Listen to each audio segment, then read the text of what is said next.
प्रणतः क्लेशनाशाय श्रीव्यासाय नमो नमस्ते।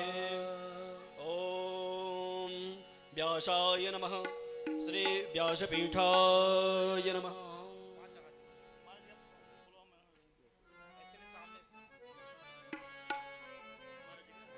आप भी हाथ लगा लीजिए, ऐसे छुआ करके महाराज जी बैठा दीजिए।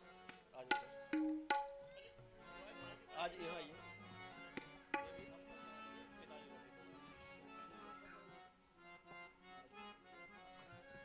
ओम माल्यादीन सुगंधीनि मालित्यादीन वै प्रभु मया हृदानि पुष्पाणि पूजार्थं प्रतिगृह्यतां। पुष्पं पुष्पमालां समर्पयामि। श्री पुराणपुरुषोत्तमाय नमः। व्यासाय नमः। व्यासपीठाय नमः। धूपम् आग्रापयामि। अथ धूपं प्राज्वाल्य अत्र आवाहित प्रतिष्ठित सुपूजित श्री बालकृष्णाभ्यां नमः। श्री पुराणपुरुषोत्तमाय नमः। श्री व्यासाय नमः। व्यासपीठाय नमः। ओम दूरसि दुर्बधोर्वन्तं दुर्बतं यो वसमान् दुर्वातीतं दुर्भयं भयं दुर्वामः देवानामसेयनितमगुं सस्नितमं पपरिदामं दुष्टादामं देवाहूतमं ब्राह्मणस्य मुखमासीद्बाहो राजन्यः कृतः ऊरो तादस्याय वैश्याः पदभ्यग्गो शूद्रो अजायत। धूपम् आघ्रापयामि। धूपान्ते अधो हस्तौ प्रक्षाल्य नैवेद्यं निवेदयामि। नैवेद्य। ओम तदीयं वस्तु गोविंद तुभ्यमेव समर्पयेत्। गृहाणक्षमो भूत्वा प्रसीद परमेश्वर। नैवेद्यं निवेदयामि। आहार भोज्यं समर्पयामि। भक्ष्य भोज्यं समर्पयामि। नैवेदान्ते पंच आचमनीयं जलं समर्पयामि। पंचग्रास मुद्रां प्रदर्शयेत्। ओम प्राणाय स्वाहा अपानाय स्वाहा व्यानाय स्वाहा उदानाय स्वाहा समानाय स्वाहा। मध्ये मध्ये पानीयमुत्रापोषणं जलं समर्पयामि। ऋत्फलान् समर्पयामि। एकांग आचमनीयं जलं समर्पयामि। मुखवासार्थे एलालं स्फलताम्बूलपत्राणि समर्पयामि। कृतायाः पूजायाः साद्गुणार्थे द्रव्यदक्षिणां समर्पयामि। हिरण्यगर्भगर्भस्थं हेमबीजं विभावशो अनन्तपूर्णफलदं ततः शान्तिं प्रियक्षमे। कृतायाः पूजायाः साद्गुणार्थे द्रव्यदक्षिणां समर्पयामि। हाथ में अक्षत फूल लेकर के श्री भागवत भगवान पुराण पुरुषोत्तम देवता से प्रार्थना करें। हे नारायण, आप आकर के साक्षात अपने विग्रह स्वरूप श्रीमद् भागवत के स्वरूप आकर के यहाँ पर विराजमान हो। हमारे पूजन में, हमारे इस कथा में आकर के आप विराजमान हो। हमारे पूजन को स्वीकार करें और इस दास पे अनुग्रह करें कि हम सभी आपके इस कथा को श्रवण करके अपने जीवन को सफल बनाएं और हमेशा हमारी भक्ति आपके चरणों में लगी रहे। इसी भाव से भगवान बालकृष्ण लाल श्री पुराण पुरुषोत्तम देवता से प्रार्थना करेंगे। ओम जितने नियमयजंत देवास्तानि धर्माण प्रथमान्यासन्नादेहनाकं महिमानः सचंद्रेन्द्रपूर्वे साध्याः शांतिदेवाः। ओम अरे हाथों में चक्र रहे जिनके अरु शेष की सैया विराजे रहे हैं। भक्त का मान सदा रखते निज भक्त का भाव निहारे रहे हैं। ध्यान करे जो सदा इनका, ध्यान करे जो सदा इनका, उनकी मनसा को संवारे रहे हैं। हे शालिग्राम हे विष्णु चतुर्भुज, आपको भक्त पुकारे रहे हैं। हे शालिग्राम हे विष्णु चतुर्भुज, आपको भक्त पुकारे रहे हैं। ओम भूर्भुवस्सुः श्री पुराण पुरुषोत्तमाय नमः। श्री बालकृष्णाभ्यां नमः। व्यासाय नमः। व्यासपीठाय नमः। प्रार्थना पूर्वकं मंत्रपुष्पांजलिं समर्पयामि। नमस्करोमि। प्रणत प्रणमाम्यहम्। बोले भागवत भगवान की जय। अथ विप्रार्चनम। सभी ब्राह्मणों को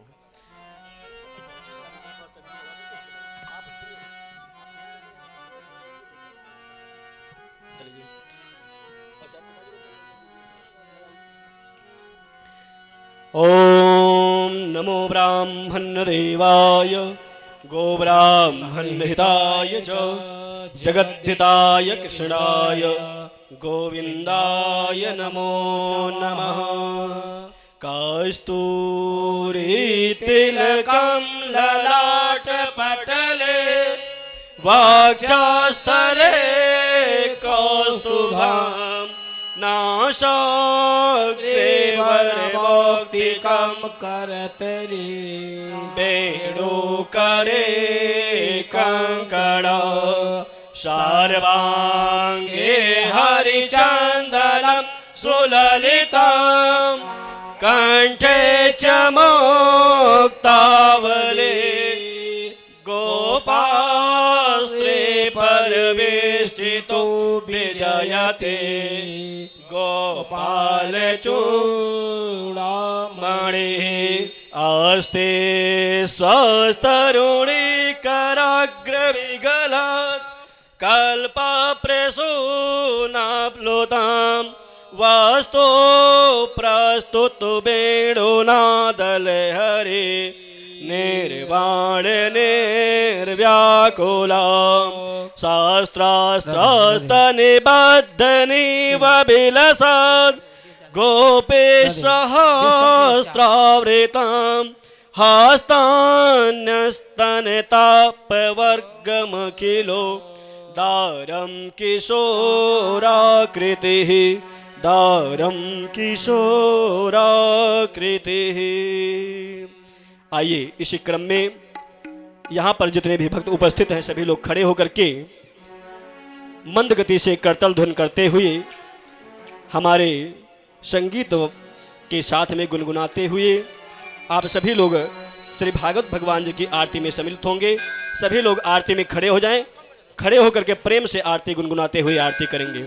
ओम चंद्रमा मनसो जातचक्षुः सूर्यो अजायत श्रोत्रात् वायुश्च प्राणश्च मुखादग्निराजायत। श्री भागवत भगवान की है आरती पापियों को पाप से है तारती। श्री भागवत भगवान की है आरती पापियों को पाप से है तारती। श्री भागवत भगवान की है आरती पापियों को पाप से है तारती। श्री भागवत भगवान की है आरती पापियों को पाप से है तारती। यह अमर ग्रंथ यह मुक्ति पंथ यह पंचम वेद निराला नव ज्योति जगाने वाला। ये अमर ग्रंथ मुक्ति पंथ पंचम वेद निराला नव ज्योति जगाने वाला नव ज्योति जगाने वाला श्री राम यही घनश्याम यही श्री राम यही घनश्याम यही श्री राम यही घनश्याम यही श्री राम यही घनश्याम यही। ये तो जगमंगल की आरती पापियों को पाप से है तारती। श्री भागवत भगवान की है आरती पापियों को पाप से है तारती।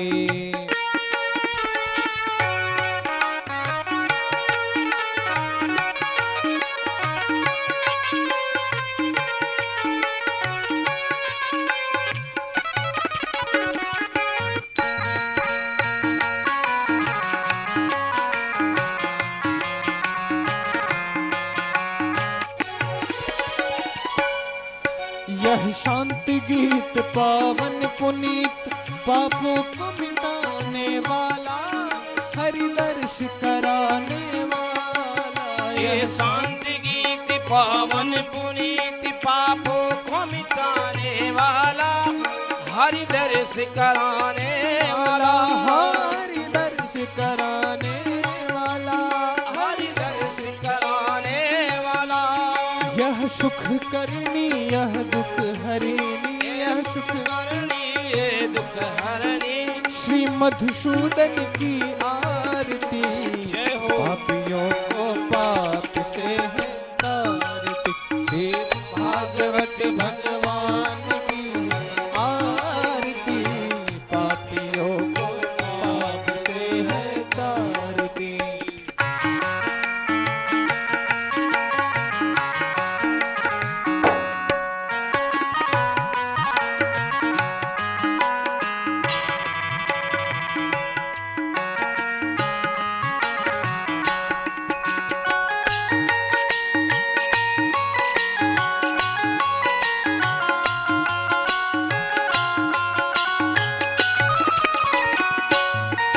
यह मधुर बोल जग पंथ खोल सदमार्ग बताने वाला बिगड़ी को बनाने वाला। यह मधुर बोल सदमार्ग बताने वाला बिगड़ी को बनाने वाला। हाँ बिगड़ी को बनाने वाला बिगड़ी को बनाने वाला। श्री राम यही घनश्याम यही श्री राम घनश्याम यही प्रभु के महिमा की आरती पापियों को पाप से है तार। श्री भागवत भगवान की है आरती पापियों को पाप से है तार। श्री भागवत भगवान की है आरती पापियों को पाप से है तारती। श्री भागवत भगवान की है आरती पापियों को पाप से है तारती। हो कर पूर्ण गौरम करुणावतारम संसार सारम भुजगेन्द्रहारम सदा वसंत में दयार बिंदे भवम भवानी सहितं नमामि। त्वमेव माता च पिता त्वमेव त्वमेव वेदा द्रविणं त्वमेव वेदा द्रविणं त्वमेव त्वमेव सर्वं मम देवते। हरे राम राम राम हरे हरे हरे कृष्णा कृष्ण कृष्ण हरे हरे। श्री कृष्ण गोविंद हरे मुरारी हे नाथ नारायण वासुदेव। श्री कृष्ण गोविंद हरे मुरारी हे नाथ मुरारी।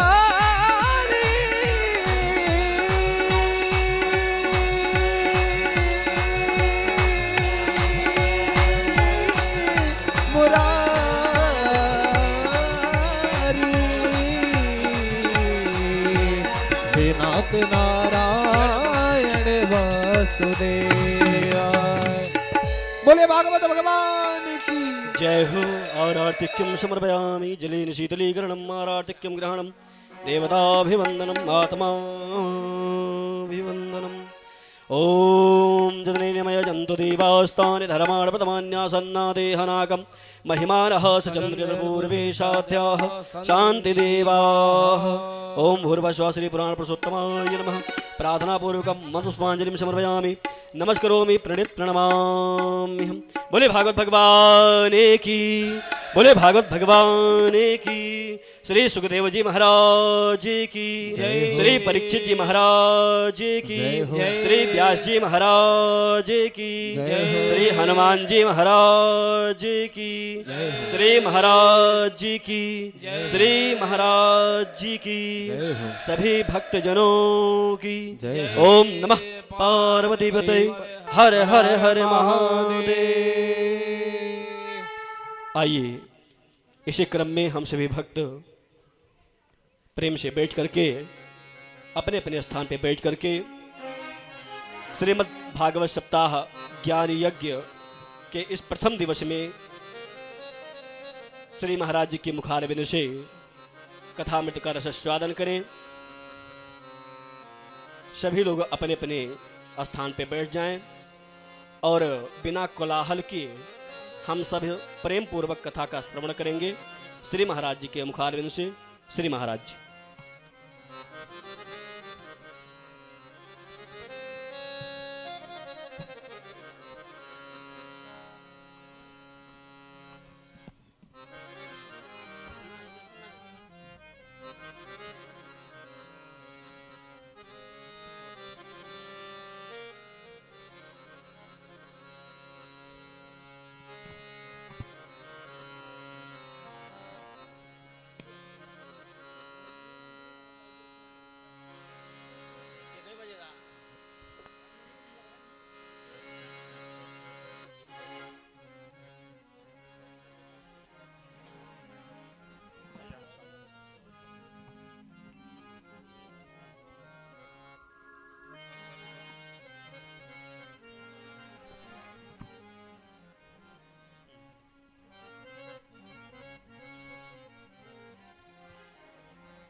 यहीं पे।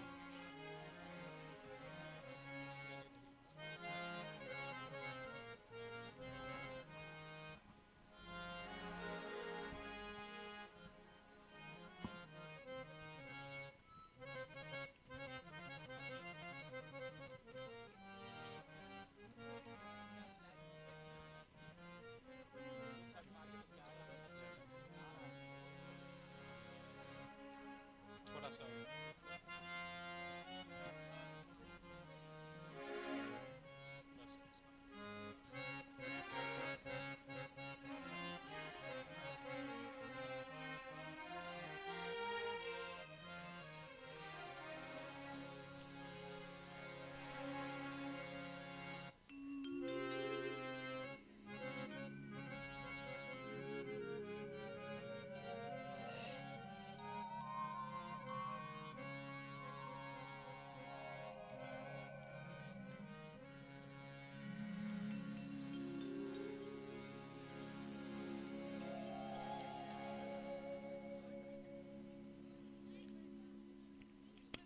जय सिया राम।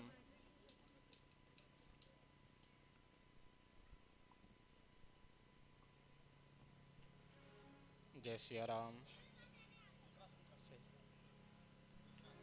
जय श्री राधे। जय सिया राम। जय सिया राम। जय श्री राधे।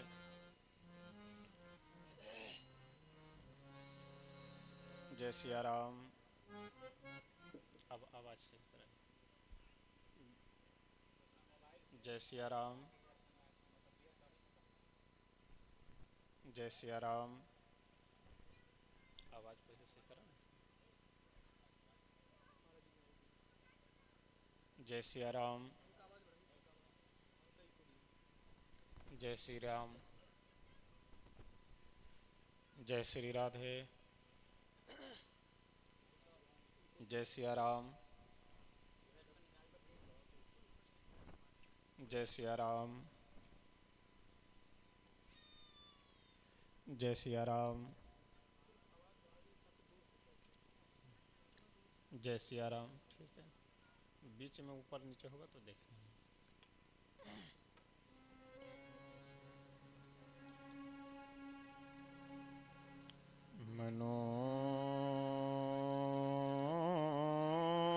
मनोजवं मारुततुल्यवेगं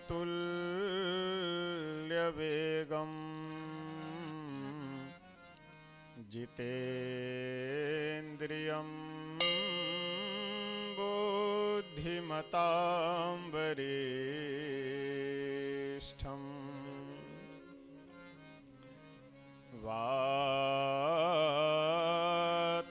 वातात्मजं वानरयूथमुख्यं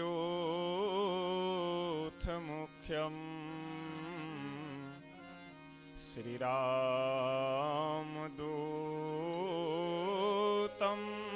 शरणं प्रपद्ये।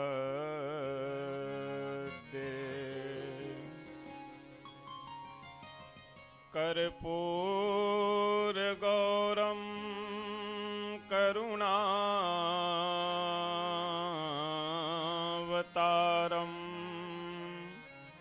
संसारसारं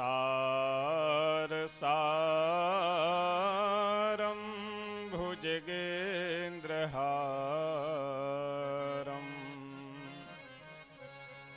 सदा वसन्तं हृदयारविन्दे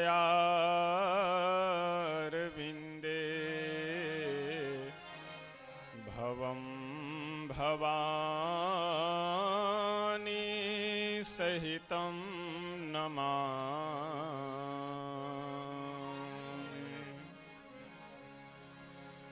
वंशी विभूषितकरान्नवनीरदाभा पीताम्बरादरुणबिम्बफलाधरोष्ठात् पूर्णे सुंदर मुखादरविंद नेत्रात् कृष्णात् परं किमपि तत्त्वमहं न जाने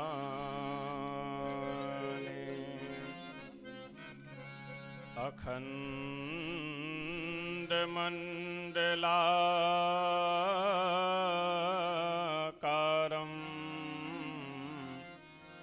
व्याप्तं येन चराचरम्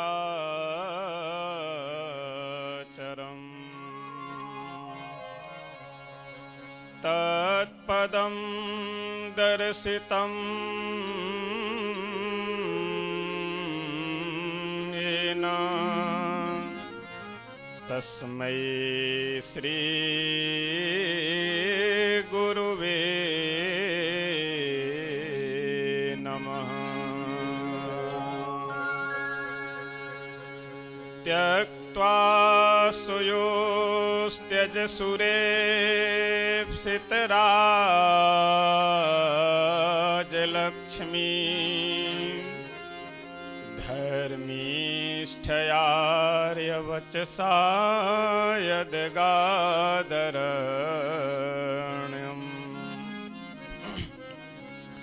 मायामृगं दैतेप्सितमन्वधावत् वन्दे महापुरुषते चरणारविन्दम्।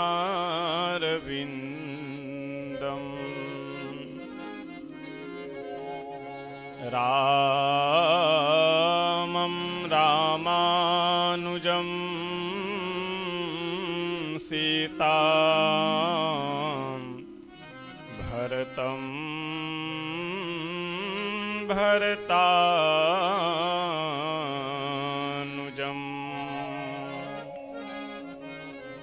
सुग्रीवं वायुसूनुं च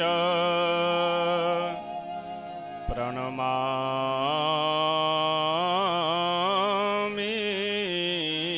पुनः पुनः। सीतानाथ समारम्भां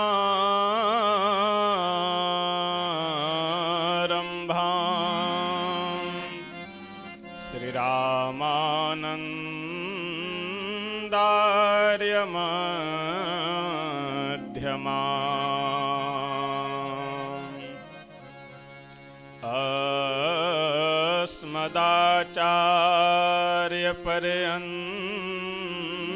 अस्मदाचार्यपर्यन्तां वन्दे श्री गुरुपरम्पराम्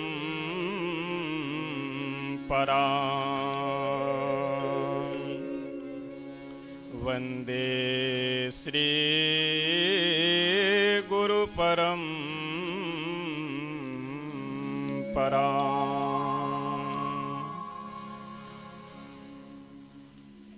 आइए हम सभी भक्त दो बार भगवान नाम संकीर्तन करते हैं, उसके बाद फिर कथा प्रसंग में प्रवेश करेंगे।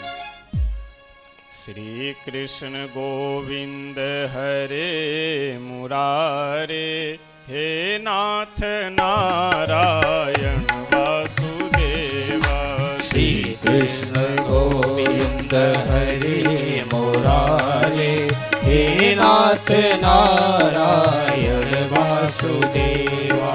श्री कृष्ण गोविंद हरे मुरारे, हे नाथ नारायण वासुदेवा। श्री कृष्ण गोविंद हरे मुरारे, हे नाथ नारायण वासुदेवा।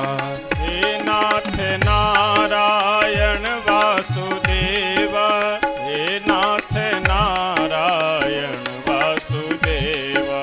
हे नाथ नारायण वासुदेवा, हे नाथ नारायण वासुदेवा। हे नाथ नारायण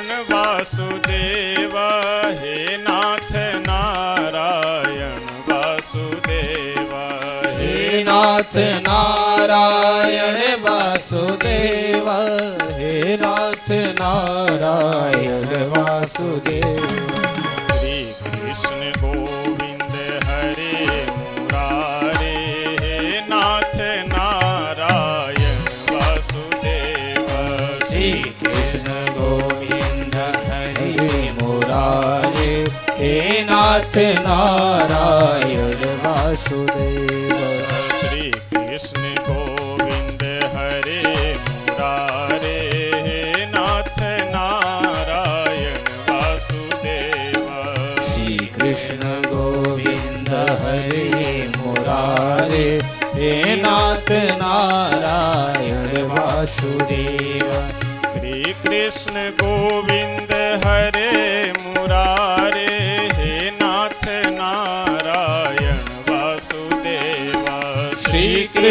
गोविंद हरे मुरारे हे नाथ नारायण वासुदेव श्री कृष्ण गोविंद हरे मुरारे हे नाथ नारायण वासुदेव श्री कृष्ण गोविंद हरे मुरारे हे नाथ नारायण वासुदेव श्री कृष्ण गोविंद हरे मुरारे हे नाथ नारायण वासुदेव श्री कृष्ण गोविंद हरे मुरारे हे नाथ नारायण वासुदेव श्री कृष्ण गोविंद हरे मुरारे हे नाथ नारायण वासुदेव श्री राधा कृष्ण भगवान की जय। श्री वृंदावन धाम के जय। श्री यमुना मैया के जय। श्री अयोध्या धाम के जय। श्री सरयू मैया के जय। श्रीमद्भागवत भगवान की जय। श्री शंकर भगवान की जय। श्री हनुमान जी महाराज की जय। श्री बगही सरकार की जय। श्री सद्गुरुदेव भगवान की जय। जय जय सीताराम।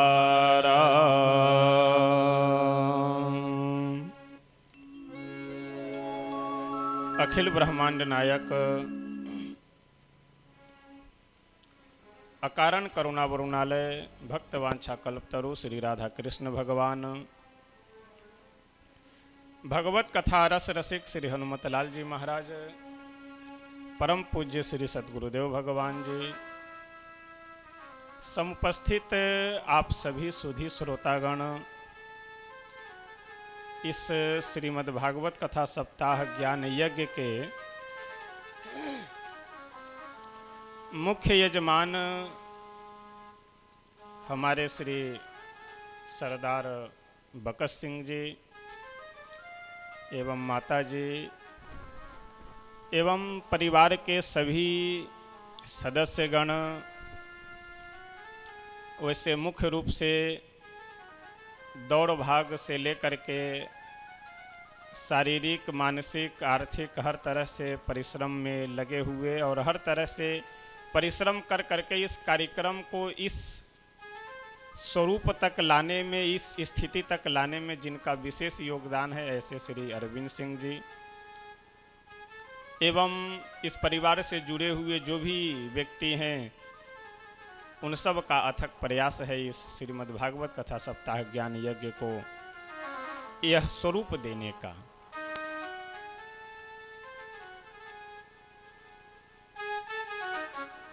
वैसे बहुत ऐसे जगह ऐसे रहते हैं कि जहाँ पहली बार जाना होता है कथा के माध्यम से या और किसी माध्यम से, लेकिन इस सिधौती गांव से तो बहुत पुराना रिश्ता है। महाराज जी के माध्यम से, गुरुद्वारे के माध्यम से, फटिक शिला आश्रम के माध्यम से तो बहुत पुराना रिश्ता है जो है।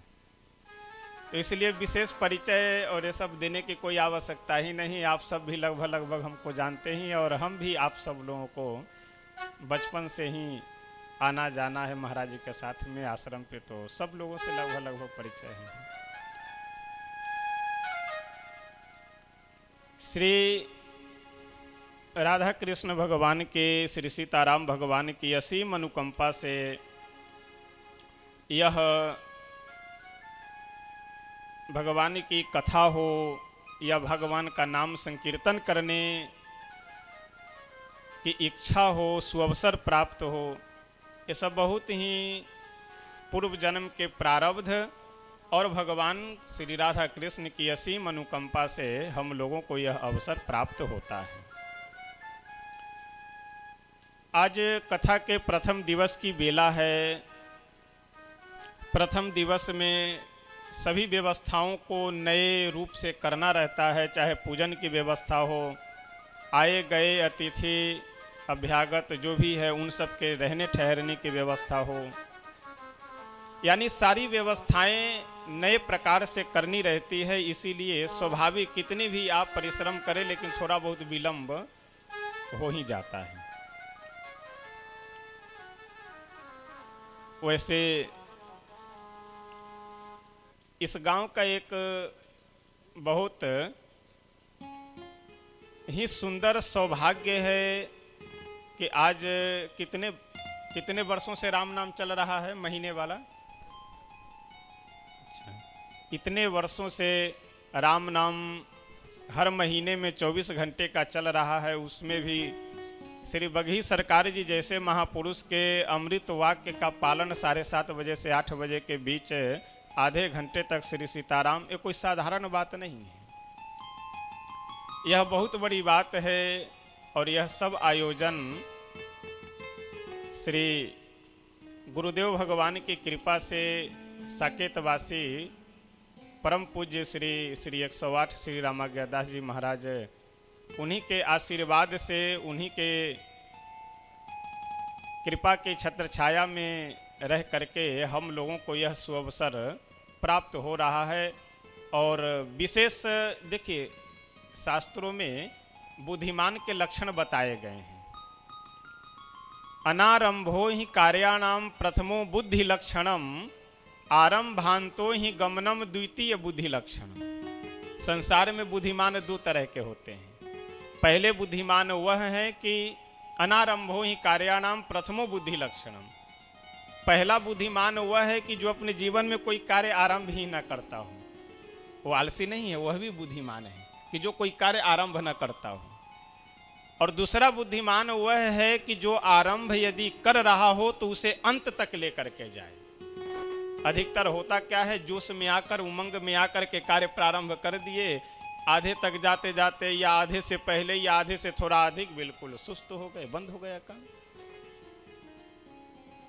तो यह तो सौभाग्य की बात है कि राम नाम प्रारंभ हुआ, जुड़े सब लोग। लेकिन इससे भी अति सौभाग्य की बात यह है कि आज तक चल रहा है। और गुरुदेव भगवान से, श्री सीताराम भगवान से ही प्रार्थना करेंगे कि आगे भी चलता रहे। आज प्रथम दिवस की कथा है। गोस्वामी तुलसी बाबा की एक बहुत सुंदर पंक्ति है कि जाने बिनु न हो ही परतीति, बिनु परतीति हो ही नहीं प्रीति। जब तक हम किन्हीं को जानेंगे नहीं, जाने बिनु न हो ही परतीति। परतीति कहते हैं विश्वास को। जब तक हम किन्हीं को जानेंगे नहीं तब तक हमारा उनके प्रति विश्वास नहीं हो सकता है। और जब तक विश्वास नहीं होगा तब तक प्रेम की कोई संभावना ही नहीं है। आज से 7 दिनों तक हम सब जिस ग्रंथ की कथा श्रवण करेंगे, जिस महापुराण के प्रसंगों का अवलोकन श्रावण प्रत्यक्ष करेंगे, उन ग्रंथ की क्या महिमा है, उस महापुराण की क्या महिमा है और हमारे जीवन में क्या उपयोगिता है, इन सब को भली भांति समझ लेना आवश्यक रहता है। देखिए, किसी के महत्व को जानने के लिए उसके महात्म्य को सुनना आवश्यक है।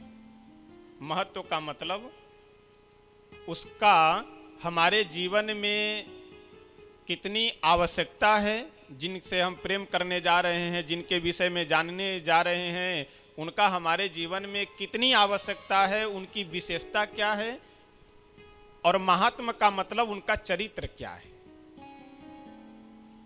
उनसे जुड़ने से किसी का लाभ हुआ है क्या? उनके संग में जाने से किसी को लाभ यदि मिला हो तो हम भी जाएं। यानी किसी भी व्यक्ति से, किसी भी स्थान से हमारा प्रेम तब हो सकता है कि जब हम उसके विषय में जानें।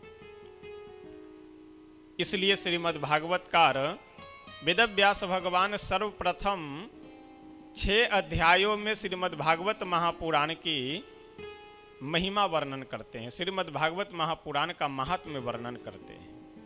और देखिए, कथा का केवल यह मतलब नहीं रहता है कि हम सुन करके पुण्य प्राप्ति करें, बस इतना ही तक सीमित रह जाएं। भगवान की कथा देखिए, 24 अवतारों में 2 अवतार पूर्णावतार है, श्री रामा अवतार और श्री कृष्ण अवतार। इन दोनों अवतारों की लीलाओं का हमारे जीवन में 2 लाभ है। प्रथम लाभ तो यह है कि इसे सुनने से पुण्य की प्राप्ति होती है, हमारा कल्याण होता है, यह अकाट सत्य है, निश्चित है। लेकिन दूसरा लाभ यह है कि हमारे व्यवहार में भी, विचार में भी परिवर्तन होता है भगवान की कथा सुनने से।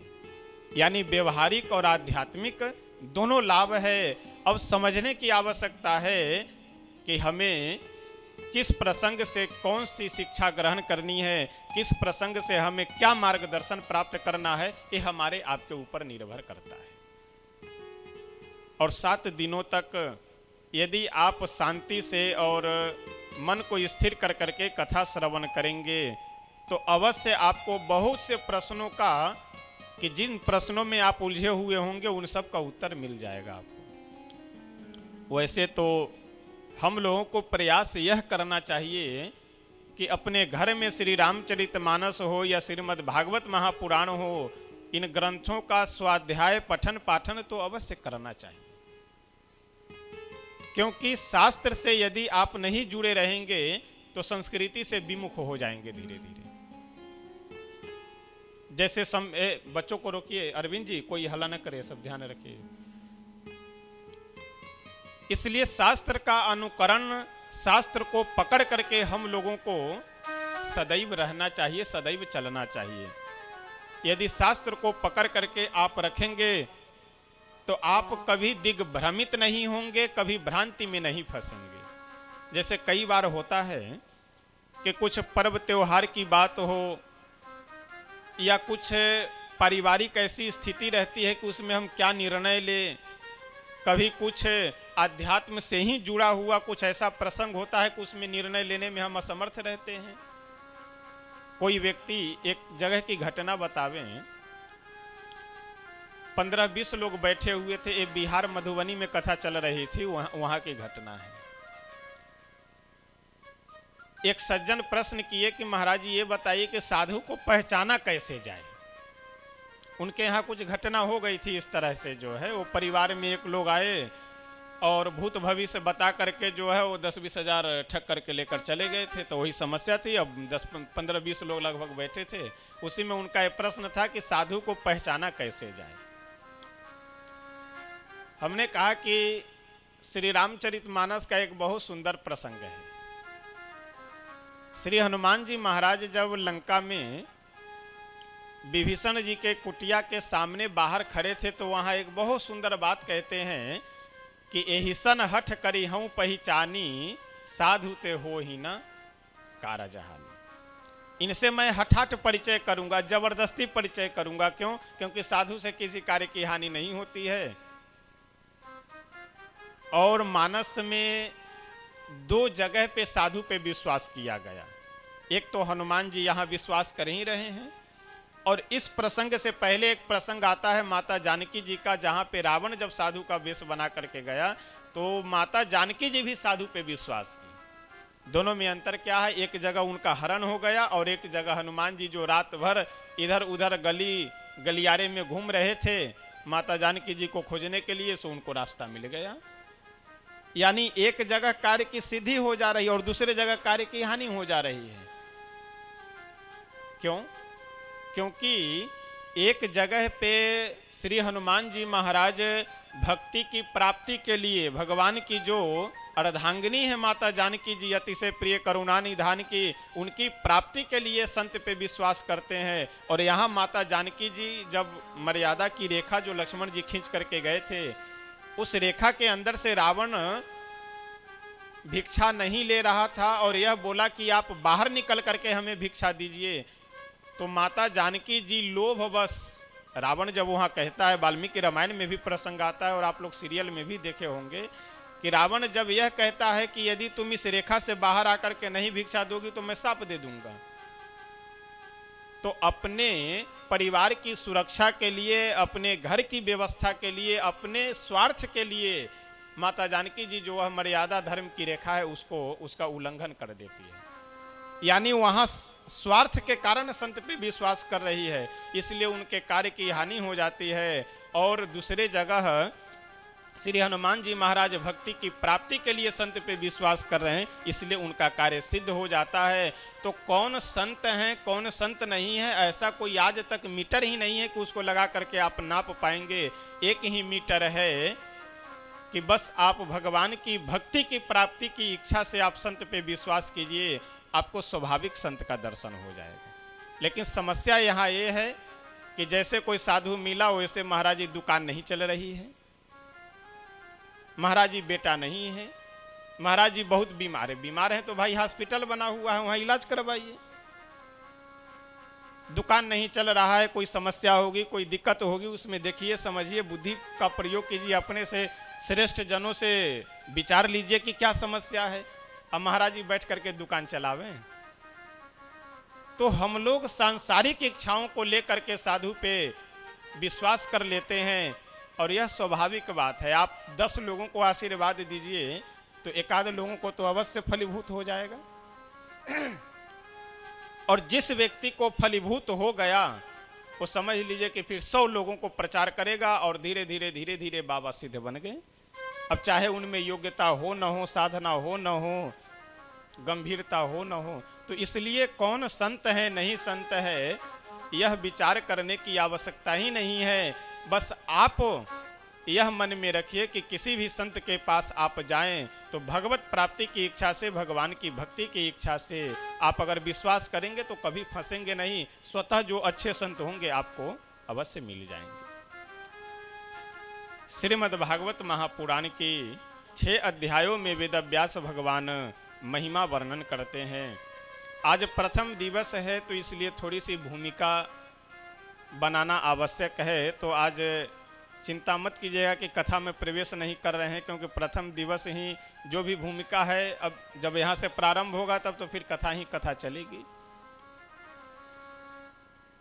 यह कथा के आयोजक भले ही कोई विशेष व्यक्ति हैं, एक व्यक्ति हैं, लेकिन ऐसे आयोजनों में, ऐसे कथाओं में प्रयास यह करना चाहिए कि आपसे यदि संबंध है, आपसे यदि प्रेम है तो हर व्यक्ति को सेवा करनी चाहिए।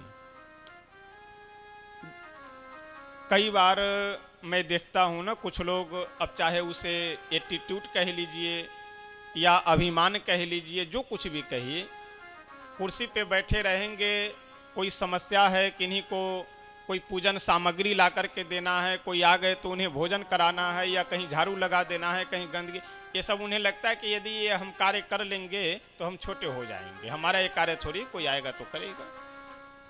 लेकिन इस कथा में चाहे वह झाड़ू लगाने की सेवा हो, चाहे भोजन बना करके खिलाने की सेवा हो, चाहे जूठे बर्तन और पत्तल आदि को फेंकने की, बर्तन साफ करने की सेवा हो, चाहे जो भी कार्य हो, चाहे आए गए अतिथि, संत महात्मा ब्राह्मण जन जो भी हैं उन सब की सेवा हो, चाहे आप जो भी सेवा कर रहे हैं सबका पुण्य आपको बराबर मिल रहा है। और आज से 7 दिनों तक यहाँ समझ लीजिए कि एक पुण्य का समुद्र उपस्थित है। इसमें आप अपने पात्र को जितना बड़ा रखेंगे उतना ही पुण्य रूपी जल आप अधिक भर पाएंगे। अब जैसे सरयू जी हैं, उस सरयू जी में यदि कोई एक गिलास लेकर के 200 ग्राम का जाए जल भरने के लिए तो 200 ग्राम ही तो जल प्राप्त होगा। कोई यदि 1 लीटर का लोटा लेकर के जाए तो उसे 1 लीटर जल प्राप्त होगा। कोई उससे बड़ा यदि 20 लीटर का जो है डब्बा लेकर के जाए तो उसे 20 लीटर जल प्राप्त होगा। कोई 50 लीटर का यदि ड्रम लेकर के जाए तो वह 50 लीटर जल भर कर लेकर आएगा। तो इसलिए इस आयोजन में, इस कथा में जो जितना पुण्य कमाना चाहे वह उतनी सेवा करे, और यह प्रयास होना चाहिए सबका। यानी मुख्य रूप से जो इस परिवार में है या परिवार से जुड़े हैं सब कर ही रहे हैं, लेकिन कथा की प्रथम दिवस है तो इसलिए किन्हीं के मन में अगर ऐसी बात हो कि इस क्या मतलब है, तो फालतू का काम है, तो उस भ्रम को आप अपने मन से बाहर कर दे। इसीलिए मैं यह बात कह रहा हूँ कि जिनसे जितना हो सके उतना आप सेवा कीजिए। अगर शरीर सक्षम नहीं है और कोई काम भी नहीं है तो बैठ करके अधिक से अधिक यह प्रयास करना चाहिए कि आप इधर उधर की बातों में, गप सलाका में न समय व्यतीत कर करके अधिक से अधिक भगवान का नाम संकीर्तन कीजिए। अथवा हमेशा कुछ न कुछ, सुबह में पूजन है, फिर दोपहर के समय 2-3 घंटे रुक करके फिर उसके बाद कथा आदि पूजन प्रारंभ हो जाएगा, कथा होगी, तो हमेशा कुछ न कुछ आयोजन चलता रहेगा। तो यदि आप नहीं कुछ काम है आपके पास और कोई सेवा भी नहीं कर रहे हैं तो कम से कम बैठ करके भगवान का नाम संकीर्तन कीजिए, अथवा जो मंत्र ध्वनि हो रही है उसका श्रवण कीजिए, अथवा जो कथा में सुन रहे हैं उसका चिंतन मनन कीजिए। प्रयास यह होना चाहिए। देखिए, गजवत स्नान माचरेत एक संस्कृत का पंक्ति है कि जैसे हाथी स्नान करने जब नदी में जाता है तो खूब 2 घंटे 3 घंटे 4-4 घंटे पानी में डूब डूब करके स्नान करता है, नहाता है, और जैसे नदी से बाहर निकला वैसे 1-2 किलो धूल लेकर के फिर अपने शरीर पे, खोपड़ी पे डाल लिया। तो ऐसे स्नान करने से क्या मतलब है? इसे तो अच्छा है कि स्नान न करें। तो इसलिए प्रयास यह करना चाहिए कि 7 दिनों तक यदि आप कथा सुन रहे हैं, कथा में हैं, तो जो सुनिए उसका चिंतन कीजिए, उसका मनन करना चाहिए। जो न समझ में आए वह बाद में पूछना भी चाहिए। तो इससे आपको विशेष, अभी आगे जब प्रसंग आएगा तो वहाँ मैं निवेदन करूँगा कि श्री गोकर्ण जी महाराज जब अपने समस्त ग्रामवासियों को और मुख्य रूप से मुख्य हेतु और यजमान बना करके अपने भाई धुंधकारी को जब कथा सुनाते हैं तो प्रथम कथा में ही, यानी पहली बार की कथा में ही धुंधकारी के लिए विमान आ गया और ग्रामवासियों के लिए नहीं आया। वहाँ जब गोकर्ण जी यह प्रश्न करते हैं कि यानी तानी विमानानी, कि आप केवल धुंधकारी के लिए विमान लेकर के आए और हमारे अन्य जितने भी श्रोता हैं उनके लिए विमान लेकर के नहीं आए, क्या कारण है? ये फल में भेद क्यों है? भगवान के पार्षद बोले कि गोकर्ण जी, ये फल में भेद नहीं है, सुनने में भेद है। धुंधकारी 7 दिनों तक दत्त चित्त हो करके मन में कोई बात का स्मरण नहीं, कोई चिंतन नहीं, कोई इधर उधर की बातें नहीं, केवल कथा सुनना, उसका चिंतन करना, यही इनकी प्रक्रिया थी। इसलिए इनके लिए विमान आ गया और आपके अन्य जितने भी श्रोता थे वो 3 घंटे तो कथा में बैठे और जैसे घर जाए वैसे दुनियादारी के चक्कर में लग जाते थे। तो इसलिए इनके सुनने में भेद होने के कारण ये विमान एक के लिए आया, अन्य के लिए नहीं आया, बाकी फल में कोई भेद नहीं है। तो इसलिए हम लोगों को विशेष लाभ इसी में है कि अगर कथा हो रही है, कथा में आप बैठे हैं तो उसका श्रवण करें, चिंतन मनन करें और इधर उधर के बातों में, इधर उधर के कार्यों में समय अपना न व्यतीत करें तो विशेष लाभ है। आज से 7 दिनों तक हम सब भगवान श्री नंद नंदन यशोदानंद वर्धन श्री कृष्ण चंद्र की मंगलमयी पावनमयी कथा श्रवण करेंगे। अभी मैं निवेदन कर रहा था कि यह कथा हमारे आध्यात्मिक और व्यवहारिक दोनों जीवन के लिए आवश्यक है। हमें क्या करना चाहिए और क्या नहीं करना चाहिए, ये ज्ञान हमें कहाँ से मिलेगा? हम मनुष्य हैं, यह बात तो ठीक है, स्वरूप है मनुष्य का इसलिए मनुष्य है, लेकिन हमारे अंदर मनुष्यता है या नहीं है इसका ज्ञान कैसे होगा? अपने महाराज जी एक बहुत सुंदर प्रसंग सुनाते थे, आप सब लोग लगभग सुने होंगे, यहाँ पर कई बार प्रवचन हुए हैं कि आज मनुष्य तो है लेकिन आज के मनुष्यों में अधिकतर, मैं सबकी बात नहीं कह रहा हूं, कि अधिकतर मनुष्यों में मनुष्यता नहीं रह गई है। मानव तो हैं लेकिन मानवता नहीं रह गई है। मानवता क्या है? मानवता गुण है। और मानव क्या है? मानव स्वरूप है। जैसे गधे की योनि में जन्म हो तो गधा है, घोड़े की योनि में जन्म हो तो घोड़ा है, उसी तरह मनुष्य की योनि में जन्म हुआ तो मनुष्य है, शरीर है मनुष्य का। लेकिन यदि मनुष्यता नहीं है तो केवल आप मनुष्य मात्र हैं, मनुष्यता से आप रहित हैं। मनुष्यता एक गुण है। एक नीति शास्त्र का बहुत सुंदर श्लोक है कि आहार निद्रा भय मैथुनम च सामान्य में तत्पशुभिर नराणाम धर्मो ही तेषाम अधिको विशेषो धर्मेण हीना पशुभिः समाना। आहार, निद्रा, भय और मैथुन, ये चारों वस्तुएं जिस तरह से मनुष्य में है उसी तरह से जानवरों में भी है, पशुओं में भी है। तो फिर मनुष्य में विशेषता क्या है? मनुष्य की एक ही विशेषता है कि मनुष्य धर्म कर सकता है और जानवर पशु धर्म नहीं कर सकता है।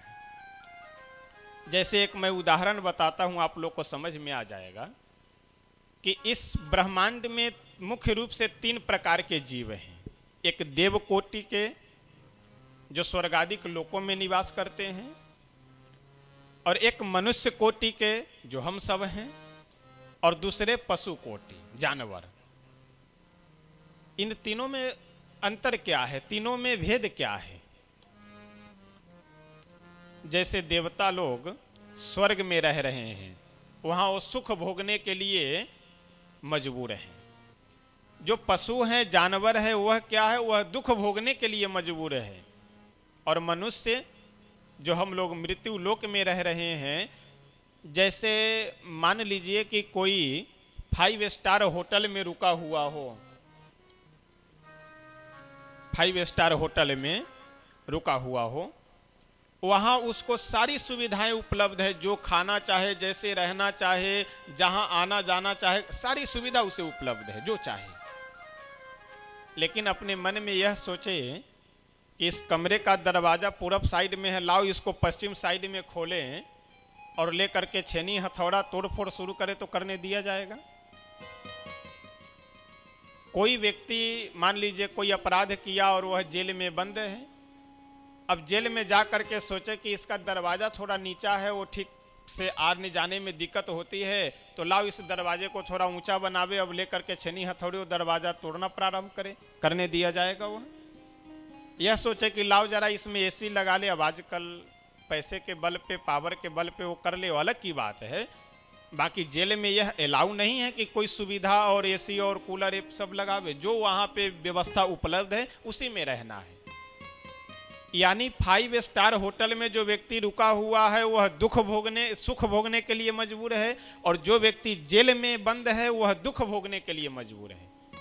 अपने मन से कर दोनों कुछ नहीं सकता है। और हम आप मनुष्य जो अपने घर में रह रहे हैं, तो चाहे दरवाजे को पूरब से पश्चिम बनावे, पश्चिम से उत्तर बनावे, कोई बोलने जाएगा क्या कि क्यों कर रहे हैं आप? या कोई रोकने वाला है क्या कि ऐसा मत कीजिए? उसी तरह से देवता लोग जो स्वर्ग में रह रहे हैं, वे सभी सुख भोगने के लिए मजबूर हैं, अपने से कर कुछ नहीं सकते। जो पशु योनि में है, जो जानवर हैं, वह दुख भोगने के लिए मजबूर हैं, अपने से कर कुछ नहीं सकते। लेकिन हम आप जो मनुष्य हैं, चाहे तो देवता बन जाए, चाहे तो पशु बन जाए, चाहे तो इन दोनों के व्यवस्थाओं से अलग हट करके हम लोग भगवान को भी प्राप्त कर सकते हैं। यह विशेषता केवल हम लोगों को ही प्राप्त है। तो अभी बात हो रही थी कि धर्म की। धर्म क्या है? धर्म 2 तरह का है। अभी श्रीमद् भागवत जी में प्रसंग आएगा कि सवै पुंसाम परो धर्मो यतो भक्तिरधोक्षजे। एक अपर धर्म है और दूसरा पर धर्म है। अपर धर्म का मतलब जो हमारा आपका पारिवारिक कर्तव्य है, व्यवहारिक कर्तव्य है। यदि आप पिता हैं तो आपका कर्तव्य है पुत्र का पालन पोषण करना, पढ़ाना लिखाना, शादी विवाह तक उसकी देखरेख करना। ये आपके पितृत्व धर्म है, इसे पितृत्व धर्म कहा जाएगा। यदि आप पति हैं तो आपका कर्तव्य है कि अर्थ की व्यवस्था कर करके पत्नी का देख रेख करना, उसकी व्यवस्था करना, उसकी इच्छाओं को पूर्ण करना, यह पतित्व धर्म है आपका। इसी तरह से जिनसे जैसा संबंध है उनके प्रति जो आपकी जवाबदेही है वही आपका कर्तव्य है, और इसी को धर्म कहा जाता है। ये कौन सा धर्म है? ये अपर धर्म है, जिसे व्यवहारिक धर्म कह सकते हैं। और पर धर्म क्या है?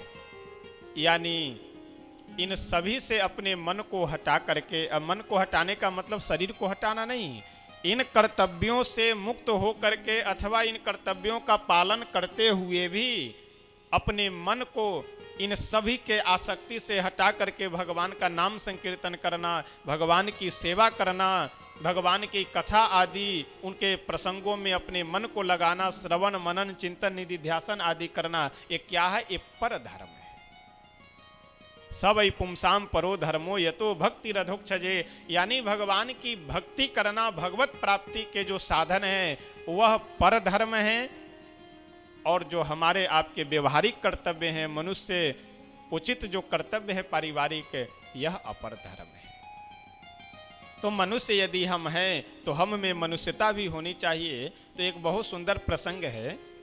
किसी गांव में एक बहुत ही पैसे वाले और काफ़ी उनके पास ज़मीनें भी थी, अपने दरवाजे पे बैठे हुए थे। एक कोई प्यासा व्यक्ति आया, आकर के बोला कि अरे बाबू साहब, बहुत प्यास लगी है, हमें एक लोटा जल यदि मिल जाता तो हमारी प्यास बुझ जाती। वो सज्जन पैसे वाले व्यक्ति, धनवान व्यक्ति अपने दरवाजे पे कुर्सी लगा करके बैठे हुए थे। आवाज़ दिए, घर में संजोग की बात, घर के अंदर कोई सदस्य थे नहीं। कुछ देर वह प्यासा व्यक्ति वहीं बैठा रहा। उसके बाद पुनः जल की याचना किया कि अरे बाबू साहब, बहुत प्यास लगी है, एक लोटा जल मिल जाता तो मेरी प्यास बुझ जाती। और वह डांटते हुए, जो जमींदार व्यक्ति, पैसे वाले व्यक्ति अपने दरवाजे पे बैठे थे, वो डांटते हुए बोले कि क्यों बार बार परेशान कर रहे हो? अरे शांति से बैठो, देखते हैं घर में कोई आदमी होगा तो बुलाते हैं, वह जल पिला देगा तुम्हें। क्या कह रहा है कि घर में कोई आदमी होगा तो बुलाते हैं। वह प्यासा व्यक्ति उठ करके खड़ा हुआ और हाथ जोड़ करके बोला कि बाबू साहब, यदि बुरा न मानो तो एक बात कहूं। बोले हाँ हाँ बोलो, क्या कहना चाहते हो? वह प्यासा व्यक्ति बोला कि आप इतने देर से यहाँ बैठे हुए यह कह रहे हैं कि शांति से बैठो, घर में कोई आदमी होगा तो जल पिला देगा, घर में कोई आदमी होगा तो जल पिला देगा, तो क्या आप आदमी नहीं हैं? आप ही यदि चले गए होते और एक लोटा जल ला करके हमें दे देते तो हमारी प्यास बुझ गई होती। कहने का तात्पर्य कि वह व्यक्ति आदमी तो है, लेकिन उसके अंदर जो आदमीयता होनी चाहिए वह आदमीयता नहीं है। मानव तो है वह, लेकिन जो मानवता होनी चाहिए वह मानवता उसके अंदर नहीं है। तो भगवान की कथा हम लोगों को मानवता से युक्त मानव बनाने का भी कार्य करती है, मनुष्यता से युक्त मनुष्य बनाने का भी कार्य करती है भगवान की कथा। इसलिए आध्यात्मिक और व्यवहारिक दोनों हम लोगों को भगवान की कथा से समय समय पर प्रसंगानुरूप ज्ञान प्राप्त होंगे। यदि आप पढ़े, देखिए पढ़ करके समझना थोड़ा कठिन होता है, और सुनने में क्या है, सुनने में केवल बोलने वाले को बुद्धि का प्रयोग करना है, सुनने वाले को केवल बुद्धि स्थिर कर करके रखनी है, बुद्धि का कुछ विशेष व्यायाम नहीं करना है। श्रीमद् भागवत महापुराण इस ग्रंथ का नाम है, और ग्रंथ के अंदर क्या है नहीं है, इन वस्तुओं का निर्देश, इन प्रसंगों का निर्देश विशेष रूप से उस ग्रंथ के नाम में भी छिपा रहता है। श्रीमद् भागवत महापुराण। भागवत यह शब्द वैसे संस्कृत का शब्द है, श्री मत भागवत और महापुराण। पुराण कहते हैं कि जो प्राचीन काल के प्रसंग हैं उन सभी का संग्रह जिस ग्रंथ में हो उस ग्रंथ को पुराण कहा जाता है। पुराण का मतलब प्राचीन जो आध्यात्मिक प्रसंग जिस ग्रंथ में हो उस ग्रंथ का नाम पुराण है।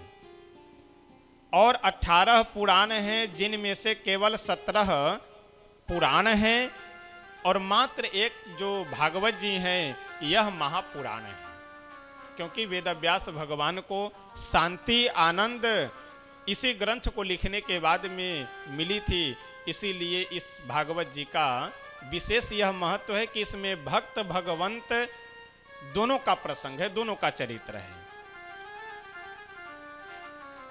भागवत शब्द का एक अर्थ तो गुरुजनों से ऐसा हमने सुना है और बहुत से ऐसे विद्वानों का भी यह भाव है कि भगवता प्रोक्तम भागवतम, जिस पुराण की कथा स्वयं भगवान कहते हो, यानी जिस प्रसंग का वर्णन स्वयं भगवान करते हो, जिस पुराण का वर्णन स्वयं भगवान किए हो, उसे क्या कहते हैं? भागवत।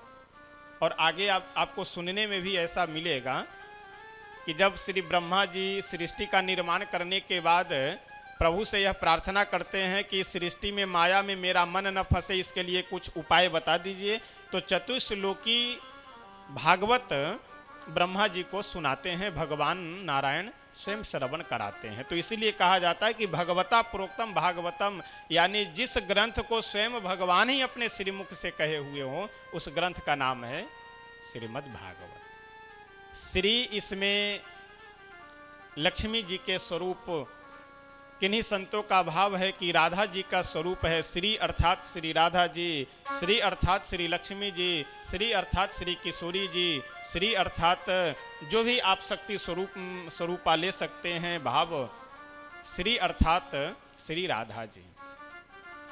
मत यानी हमारे श्री नंद नंदन यशोदानंद वर्धन श्री कृष्णचंद्र जी। भागवत यानी शास्त्रों में भगवान के भक्तों को भागवत कहा जाता है। जैसे ध्रुव जी महाराज क्या हैं? परम भागवत हैं। प्रहलाद जी क्या हैं? परम भागवत हैं। यानी भगवान के भक्त को भागवत कहा जाता है। यानी हमारी श्री राधा जी का, श्री किशोरी जी का जिस ग्रंथ में जिस पुराण में उनकी चर्चा हो, मत यानी श्री कृष्ण भगवान का, श्री कृष्ण चंद्र का जिस महापुराण में प्रसंग हो, और भागवत यानी भक्तों का जिन पुराण में प्रसंग हो, उस पुराण का नाम है श्रीमद् भागवत महापुराण। श्री वेदव्यास भगवान महात्म वर्णन अब करने जा रहे हैं। उससे पहले आइए, अब 7:30 का समय हो गया है, तो 10 मिनट सीताराम नाम का संकीर्तन कर लिया जाए, उसके बाद हम सब लोग महात्म में प्रवेश करेंगे।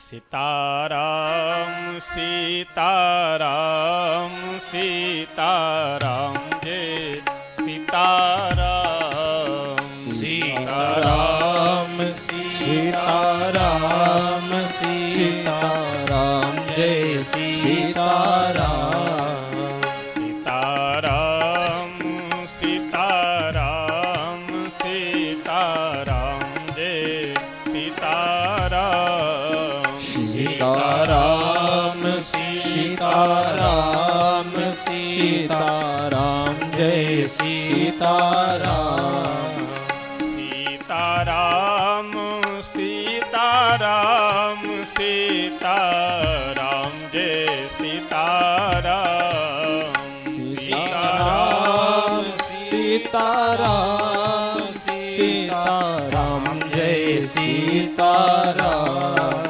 सीताराम सीताराम सीताराम जय सीताराम सीताराम सीताराम सीताराम जय सीताराम सीताराम सीताराम सीताराम जय सीताराम सीताराम सीताराम सीताराम जय सीताराम सीताराम सीताराम सीताराम जय सीताराम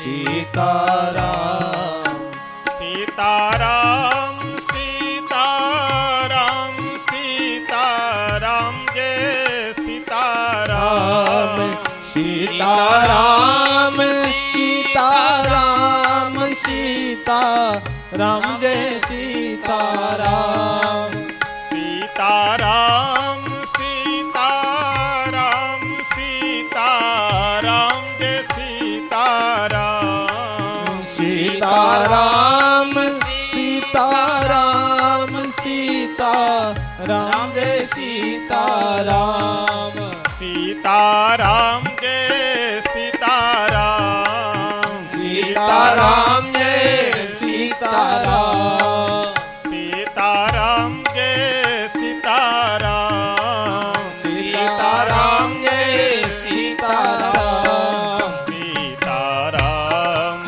हरि बोल। सीताराम सीताराम जय सीताराम सीताराम सीताराम सीताराम जय सीताराम सीताराम सीताराम सीताराम जय सीताराम सीताराम सीताराम सीताराम जय सीताराम सीताराम सीताराम सीताराम जय सीताराम सीताराम सीताराम सीताराम जय सीताराम सीताराम सीताराम सीताराम जय सीताराम सीताराम सीताराम सीताराम जय सीताराम सीताराम सीताराम सीताराम जय सीताराम राजा राम सीताराम सीताराम जय सीताराम सीताराम सीताराम सीताराम जय सीताराम सीताराम सीताराम सीताराम जय सीताराम सीताराम सीताराम सीताराम जय सीताराम सीताराम सीताराम सीताराम जय सीताराम सीताराम सीताराम सीताराम जय सीताराम सीताराम सीताराम सीताराम जय सीताराम सीताराम जय सीताराम सीताराम जय सीताराम सीताराम जय सीताराम सीताराम जय सीताराम सीताराम श्री राधे।